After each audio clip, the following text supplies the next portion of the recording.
ఒకప్పుడు న్యాయమూర్తులు అమరావతి విషయంలోనూ లేకపోతే మరొక విషయంలోనూ ఇచ్చినటువంటి తీర్పుల మీద ఆగ్రహంతో రగిలినటువంటి వైఎస్ఆర్ కాంగ్రెస్ పార్టీకి సంబంధించిన కార్యకర్తలు వాళ్ళ సోషల్ మీడియా వాళ్ళు న్యాయమూర్తుల మీద విరుచుకుపడుతూ వాళ్ళకి సంబంధించి వ్యక్తిగత ద్వేషంతో పోస్టులు పెట్టారు.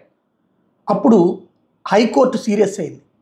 దాని మీదన వేసినటువంటి పిటిషన్ల వలన స్పందించిందా లేకపోతే ఎలా అనేది పక్కన పెడితే స్పందించింది, యాక్షన్ తీసుకోమని ఆదేశించింది.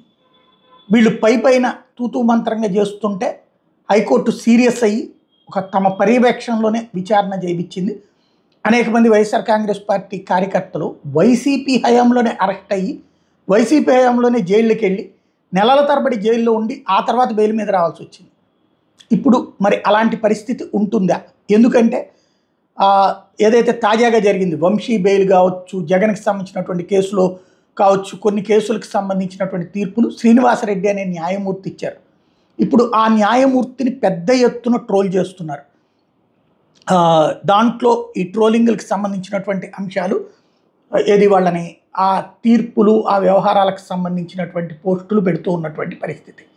ఇవి కాస్త స్టేజీ పెరిగి విమర్శలు, తీవ్రమైనటువంటి విమర్శలు ఇవన్నీ కూడా నడుస్తున్నటువంటి ఏది వేరే జడ్జిలతో పోలుస్తూ చేస్తున్నటువంటి పోస్టులు, వీటన్నిటి నేపథ్యంలో ట్రోల్ జరుగుతోంది ఆ న్యాయమూర్తి శ్రీనివాసరెడ్డి గారి మీద. ఇప్పుడు ఆయన బెంచ్ మీదనే ఏదైతే నేరుగా హైకోర్టు బెంచ్ మీదనే, విడిగా కాదు హైకోర్టు బెంచ్ మీదనే కీలకమైనటువంటి వ్యాఖ్యలు చేయడం అన్నటువంటిది సంచలనం సృష్టించింది. ఏదైతే ఆయన మాట్లాడినటువంటి నన్ను గత 2 రోజుల నుంచి సోషల్ మీడియాలో ట్రోల్ చేస్తున్నారు, సారీ స్టేట్ ఆఫ్ అఫైర్స్ అంటూ వ్యాఖ్యానించారు. అంటే ప్రభుత్వం మరి ఇది ఇనిషియేటివ్ తీసుకుంది అప్పుడే అన్నారు. న్యాయమూర్తుల విషయంలో ఎందుకు జోక్యం చేసుకోదు, ఎందుకని అప్పట్లో సుప్రీంకోర్టు దాకా వెళ్ళినటువంటి సందర్భం ఉంది ఇది ఈ ఇష్యూస్. ఇప్పుడు మరి ఏం చేస్తారు ఇట్లాంటి కామెంట్స్ చేస్తున్న వాళ్ళని వీళ్ళని?